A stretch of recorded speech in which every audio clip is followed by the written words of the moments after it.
कभी कभी कुछ कहानियां सिर्फ कहानियां नहीं होती, वो हकीकत का रूप ले लेती हैं। आज हम बात करेंगे जापान की एक ऐसी ही शहरी कहानी की जिसने 1970 के दशक में पूरे देश में सचमुच दहशत फैला दी थी। ये कहानी है कुचिसाके ओना की, एक ऐसी आत्मा जिसका जिक्र आज भी लोगों के रोंगटे खड़े कर देता है। जरा उस दौर की कल्पना कीजिए। 1970 का दशक, जापान तरक्की की नई ऊंचाइयां छू रहा था। ऐसा लगता था मानो भूत प्रेत और आत्माओं की बातें सब पुराने जमाने की चीजें हो गई हैं। लोग उन्हें पीछे छोड़ चुके थे। पर ठीक उसी वक्त एक पुराना डर वापस लौट आया, और ऐसा लौटा कि उसने लोगों का पीछा ही नहीं छोड़ा। और ये कोई मामूली डर नहीं था, कोई सुनी सुनाई बात नहीं थी। ये डर इतना ज्यादा फैल गया था कि इसने, कह सकते हैं कि पूरे देश में रोजमर्रा की जिंदगी पर ही ब्रेक लगा दिया था। इस कहानी का खौफ अब लोगों की असल जिंदगी में उतर आया था। हालत ये हो गई थी कि माता-पिता अपने बच्चों को स्कूल भेजने से घबराने लगे थे।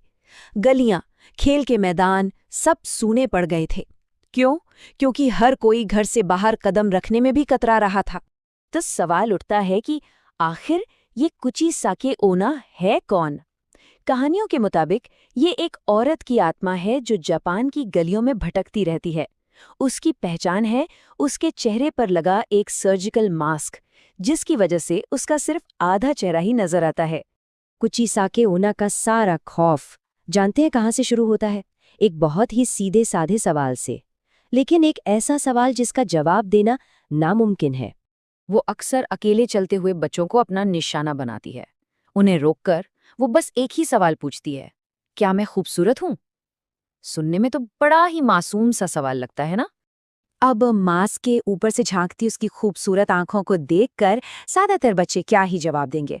वो मासूमियत में हाँ कह देते थे, और बस यहीं से असली दहशत की शुरुआत होती थी। जैसे ही कोई हाँ कहता, वो धीरे से अपने चेहरे से वो मास्क हटा देती, और मास्क के नीचे जो नज़ारा होता वो किसी के भी होश उड़ाने के लिए काफी था। उसका मुंह किसी तेज धार वाली चीज से कान तक चीरा हुआ था।